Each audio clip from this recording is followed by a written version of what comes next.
Hey, what is going on, Bitcoin pumpers? I am Patrick, your Bitcoin motorist, at Bitcoin Motorist on Twitter. And today I'm coming to you from Glendale, California. So I'm here in the LA area for the next few days until I drive to Vegas for the Unconfiscatable conference, which is January 24th to the 26th. So come check out the conference. Conference website is unconfiscatable.com. I'm going to link to it below. And I'm going to be there along with a bunch of other cool Bitcoin people. So this is going to be a Bitcoin, not blockchain conference. So you're not going to be pitched any ICOs, any shit coins or anything like that. This is just going to be just for Bitcoiners only. So come hang out in Vegas with me and other people. Again, the website's going to be linked below. So today I wanted to talk a little bit about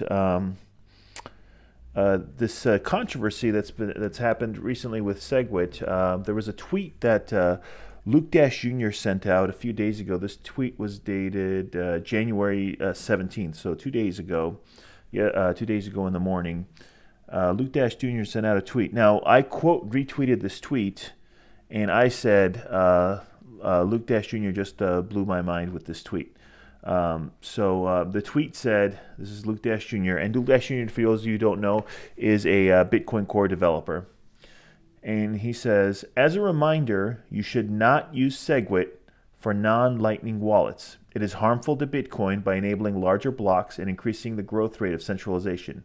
This includes Bech32 addresses. Try to use 1 or 3 addresses, the addresses that begin with the number 1 or the number 3. You sure are not SegWit. And he followed up this tweet by saying, one exception is for long-term savings. If you're not planning to use the wallet at all for several years, you should probably use SegWit since your next transaction will likely be to upgrade to Lightning.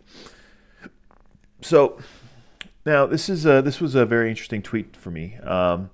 And it kind of lets you know how Luke Dashjr thinks and how he thinks about the block size, how he looks at an increase in the block size as a negative. And I don't think I'm qualified enough to really debate this. I'm going to look at some of the responses that Luke Dashjr got from some other people and see what they had to say about it. So as you may have already noticed, my donation, I do have a Bitcoin address below in the description, and that donation address, if you want to support the show, go ahead and you can support the show that way by sending to that donation address. But that donation address is a Bech32 native SegWit address. Those addresses speaking with BC1. So I'm not really sure what to think about this. I set up that donation address before reading this tweet. So one of the things that I saw, one of the people that replied to Luke Dashjr's tweet is Adam Back. So Adam Back is one of the founders of the company the company Blockstream. And Adam Back was also cited in the Satoshi white paper. He was the one that came up with proof of work. So Adam Back responded to Luke Dashjr's tweet, and Adam Back said, if people are concerned about centralization from initial sync getting too large, 200 gigabytes and growing, wouldn't it be better to send less transactions, but SegWit transactions, as they have less bandwidth impact on SPV wallets and other scalability, overhead per transaction advantages, and simplified payment verification. So Luke responded to Adam saying, encouraging SPV is not useful. I don't recall any per transaction scalability benefits to SegWit that affect ordinary transactions. And then the conversation continues. I'm not going to read the whole conversation between Adam Back and Luke Dashjr, but I'll link to it below so you can go through and read through the entire conversation between Luke and Adam. And then there was another reply to Luke Jr. By a gentleman by the name of Meni Rosenfeld. Meni Rosenfeld is the chairman of the Israeli Bitcoin Association, and I knew Meni as a miner, as a Bitcoin miner. I met Meni Rosenfeld briefly back in 2013, so I knew him as a miner. So he's someone who kind of knows about mining. And this is what Meni's response to Luke was. He said, "What you said is just one of the most insanely idiotic things I've ever heard.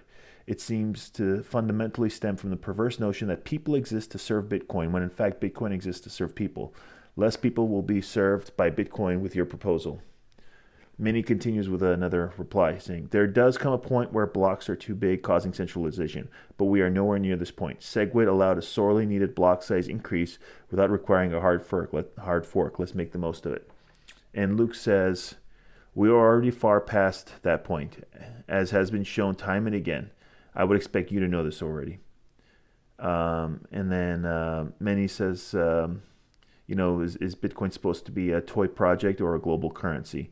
How can it be if the latter, if at 7 transactions per second, we are already far past this point? And then Luke responded, "Bitcoin should be all it can be. Denying problems because you only care about globalization is not useful. If it can't work globally, then it can't work globally. If it can, we need to make it work. We need to make it work. If it can, we need to work to make it possible." And then Luke says, 7 transactions per second has always been nothing but FUD.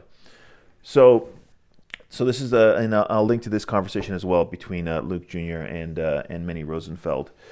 So I'm not really sure what to make of this. So leave a comment below. Let me know what you guys think about this. Do you guys agree with Luke? Luke has been saying that the blocks are already too big. That the block size should be decreased. So does he have a point? If we're Bitcoiners right now, should we not use SegWit addresses unless we're setting up a Lightning channel? Unless we're planning on setting up a Lightning channel? Well, let me know in the comments what you guys think about this, because I'm still trying to process this. Subscribe to my YouTube channel if you want to see more content like this. Like or dislike this video. Come meet me at the conference in Las Vegas. And with that, you guys have an awesome evening, guys. Thanks for watching. Bye.